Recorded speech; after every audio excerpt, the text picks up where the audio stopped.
नाज़रीन इकराम, इम्पोर्टेड हुकूमत की नाअहली, नालायकी और बेज़मीरी की कीमत पाकिस्तान को चुकाना पड़ रही है। अब वक्त आ गया है कि रियासत के करता धरता इन मामलों को अपने कंट्रोल में ले लें। रजीम चेंज के बाद मुसल्लत होने वाले हुक्मरान टोले ने अमेरिका की खुशनुदी और चापलूसी की खातिर पाकिस्तान की कौमी सलामती और गैरत तक को दाव पर लगा दिया। चोरों की वजह से अफगान तालिबान पाकिस्तान के दुश्मन हो गए। पाकिस्तान पर बाज़ाब्ता हमला कर दिया गया। एक तरफ पाकिस्तान सैलाब से निमट रहे हैं, ऐसे में इस नालायक हुकूमत की वजह से एक नया महाज खुल गया। जो अफगान तालिबान को दोस्त कहते थे, आज वो पाकिस्तान पर हमलावर हैं। अफ़गानिस्तान से अमरीकी इनखला के बाद सिर्फ एक मुल्क था जिसने अफ़गान तालिबान की खुलकर हिमायत की। अब आलम यह है कि वही अफ़गान तालिबान पाकिस्तान को न सिर्फ आंखें दिखा रहे हैं, इल्ज़ामात लगा रहे हैं, बल्कि हमले कर रहे हैं। अफ़गान तालिबान के असर रसूख की वजह से कलअदम तहरीक तालिबान के फितने को कंट्रोल करने में कामयाबी मिली, लेकिन अब ये टब्बर सारी मेहनत ज़ाया करने पर तुला हुआ है। खबर यह है कि अफ़गान तालिबान ने पाकिस्तान की सरजमीन को अपने खिलाफ इस्तेमाल होने की इतला दी है और पाकिस्तान की ज़मीन इस्तेमाल की गई है। ड्रोन्स हमले करवाए जा रहे हैं। अगर ये खबर दुरुस्त नहीं है तब भी पाकिस्तान को चाहिए था कि अपनी पोजीशन क्लियर करती, लेकिन चोरों के इस जुमा बाजार के पास वक्त ही कहाँ है। इनको सिर्फ और सिर्फ अपने केसेस मुआफ़ करवाने और ख़जाने को लूटने के दर पे हैं। तालिबान हुकूमत ने पाकिस्तान पर इल्ज़ाम लगाया कि अमरीकी ड्रोन्स को अफ़गानिस्तान में हमले के लिए पाकिस्तान में अपनी फ़िज़ाई हदूद इस्तेमाल करने का इजाज़त दे। पाकिस्तान काबुल में हालिया ड्रोन हमले के बाद इस बारे में पहले ही तरदीद कर चुका है। तालिबान के कायम मुकाम वज़ीर दिफा मुल्ला मोहम्मद याकूब ने एक न्यूज़ कॉन्फ्रेंस के दौरान बताया कि ड्रोन्स पाकिस्तान के रास्ते अफ़गानिस्तान में दाखिल हुए थे। कायम मुकाम वज़ीर दिफा ने कहा कि हमारी इतलात के मुताबिक ड्रोन्स पाकिस्तान के रास्ते दाखिल हो रहे हैं। अमरीकी ड्रोन्स पाकिस्तान की फ़िज़ाई हदूद इस्तेमाल करते हैं। हमने इस बारे में पाकिस्तान से कहा है कि अपने हदूद को हमारी खिलाफ इस्तेमाल ना होने दें। ताहम पाकिस्तान की वज़ारत ख़ारजा ने फौरी तौर पर इस बारे में जवाब नहीं दिया। वाज़ेह है कि जुलाई में अमरीकी ड्रोन हमले का निशाना बनने वाले अलकायदा के सरबराह डॉक्टर एमन अल-ज़वाहिरी इसी ड्रोन हमले में निशाना बने थे, जिनकी लाश अभी तक नहीं मिल सकी। तालिबान का कहना है कि एमन अल-ज़वाहिरी की लाश के सिलसिले में तहकीकात जारी हैं।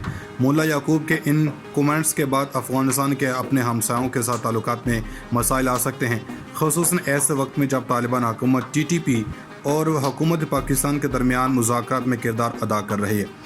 मोहम्मद याकूब मुल्ला उमर के साहबजादे हैं। मुल्ला उमर पाकिस्तान का अपना दूसरा घर कहते थे और इनके बेटे का भी पाकिस्तान से गहरा रिश्ता रहा है, और अगर वो शख्स कोई इल्ज़ाम लगा रहा है तो पाकिस्तानी हुकूमत इसको सुनती और इसको दूर करती। पहले इस इम्पोर्टेड टब्बर ने सिफारती चैनल का भी जवाब नहीं दिया। अमरीकी इनखला के बाद तालिबान ने अफ़गानिस्तान का कंट्रोल संभाल लिया था, जिसमें अफ़गान तालिबान के बानी के बेटे वज़ारत दिफा का कलमदान दिया गया था और वो सख्त गिर नज़रियात रखते हैं। अहम प्रेस कॉन्फ्रेंस थी जो बड़ी गैर मामूली करार दी जा रही है, जिसमें एक तरफ अफ़गानिस्तान के चीफ ऑफ आर्मी स्टाफ कारी फसीउद्दीन और दूसरी तरफ मौलवी अनायतुल्लाह बैठे थे। प्रेस कॉन्फ्रेंस में इन्होंने वाशगाफ अल्फाज में कहा कि पाकिस्तान अपनी फ़िज़ाई हदूद इस्तेमाल ना होने थे। इन्होंने कहा कि अमेरिका ने इनखला के वक्त अमेरिका ने हमारे रेडार को नाकारा तो बना दिया था, मगर हमें इतलात मिल चुकी हैं कि पाकिस्तान की ज़मीन हमारे लिए इस्तेमाल हो रही है। लेकिन ये इल्ज़ाम है या नहीं, मगर एक बात दुरुस्त है कि एक दोस्त मुल्क ऐसे इल्ज़ामात क्यों लगा रहा है। अमेरिका ने इमरान खान से अड्डे मांगे थे, मगर इन्होंने एब्सोल्युटली नॉट कहकर पूरा कर दिया था। यह सारा माजरा एमन अल-ज़वाहिरी से शुरू हुआ, जो मुबैना तौर पर अमरीकी हमले में मारे गए थे, जिसकी बाइडन ने अपनी ट्वीट में तस्दीक की थी। लेकिन अफ़गान तालिबान हुकूमत ने इस खबर को गलत करार दिया था, बल्कि इन्होंने कहा था कि हमें तो एमन अल-ज़वाहिरी की बॉडी तक नहीं मिली। इस हमले के बाद इल्ज़ामात लगाए गए थे कि ड्रोन हमले के लिए फ़िज़ाई हदूद इस्तेमाल की गई थी। पाकिस्तान ने कहा था कि हमने किसी भी मुल्क में किसी भी मकसद के लिए अपनी सरजमीन इस्तेमाल करने की इजाज़त नहीं दी। इस कार्रवाई के बाद सियासी पार्टियों ने अपनी हुकूमत से वजाहत मांगी थी।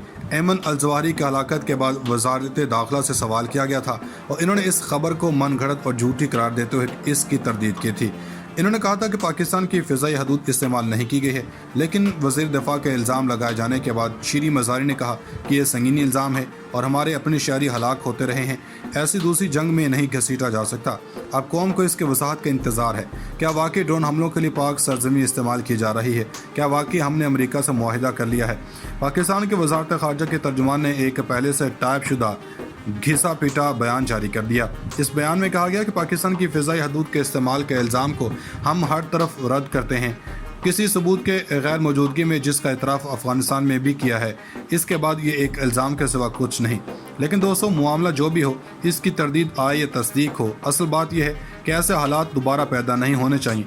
جس سے پاکستان کی بقا کو خطرات لاحق پہنچائیں۔ ناظرین کرام، پاکستان میں جاری سیاسی گھمسان کی جنگ میں ایک انتہائی خطرناک موڑ آ چکا ہے۔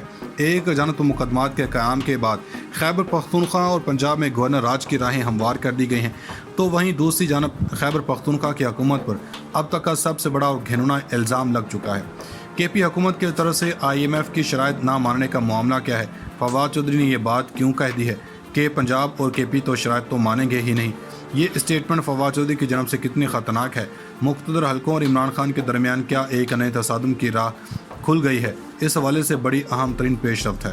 سب سے پہلے تو آپ دیکھ لیں کہ جس طرح سے عدلے کا بدلہ، یعنی کہ ایک طرف توہین عدالت اور وہیں دوسری جانب پاکستان کے اداروں پر کیچڑ اچھالنے کے بعد، یعنی یہ سب کچھ بڑے دھڑلے سے کیا جا رہا ہے۔ اگر تحریک انصاف ایسا کچھ کرنے کا 10% بھی کرتی ہے تو یہ وہاں پر ماحول بنا رہے ہیں اور یہ تنقید کر رہے ہیں۔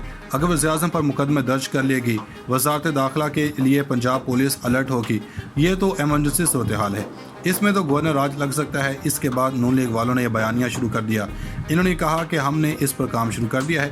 انہوں نے بتا دیا کہ ہم نے ایک بار پھر سے اس کو بہتر طریقے سے کام شروع کیا ہے تاکہ اس حکومت کو گھر بھیج دیں۔ وہیں دوسری جانب ایک خبر گردش کر رہی ہے کہ فواد چودھری کی اسٹیٹمنٹ کتنی خطرناک ہو سکتی ہے۔ KP حکومت نے حتمی معاہدے سے قبل ہی عالمی مالیاتی فنڈز کی شرط پر عمل سے انکار کر دیا۔ تیمور سلیم جھگڑا نے مفتاح اسماعیل کو خط لکھا کہ جس میں کہا گیا کہ IMF کی شرط پر سرپلس بجٹ نہیں چھوڑ سکتے۔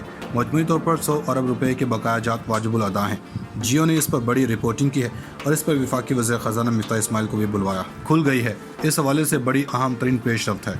سب سے پہلے تو آپ دیکھ لیں کہ جس طرح سے عدلے کا بدلہ، یعنی کہ ایک طرف توہین عدالت اور وہیں دوسری جانب پاکستان کے اداروں پر کیچڑ اچھالنے کے بعد، یعنی یہ سب کچھ بڑے دھڑلے سے کیا جا رہا ہے۔ اگر تحریک انصاف ایسا کچھ کرنے کا 10% بھی کرتی ہے تو یہ وہاں پر ماحول بنا رہے ہیں اور یہ تنقید کر رہے ہیں۔ اگر وزیر اعظم پر مقدمے درج کر لے گی، وزارت داخلہ کے لیے پنجاب پولیس الرٹ ہوگی، یہ تو ایمرجنسی صورتحال ہے۔ اس میں تو گورنر راج لگ سکتا ہے۔ اس کے بعد نون لیگ والوں نے یہ بیانیہ شروع کر دیا۔ انہوں نے کہا کہ ہم نے اس پر کام شروع کر دیا ہے۔ انہوں نے بتا دیا کہ ہم نے ایک بار پھر سے اس کو بہتر طریقے سے کام شروع کیا ہے تاکہ اس حکومت کو گھر بھیج دیں۔ وہیں دوسری جانب ایک خبر گردش کر رہی ہے کہ فواد چودھری کی اسٹیٹمنٹ کتنی خطرناک ہو سکتی ہے۔ KP حکومت نے حتمی معاہدے سے قبل ہی عالمی مالیاتی فنڈز کی شرط پر عمل سے انکار کر دیا۔ تیمور سلیم جھگڑا نے مفتاح اسماعیل کو خط لکھا کہ جس میں کہا گیا کہ IMF کی شرط پر سرپلس بجٹ نہیں چھوڑ سکتے۔ مجموعی طور پر 100 ارب روپے کے بقایا جات واجب الادا ہیں۔ جیو نے اس پر بڑی رپورٹنگ کی ہے اور اس پر وفاقی وزیر خزانہ مفتاح اسماعیل کو بھی بلوایا۔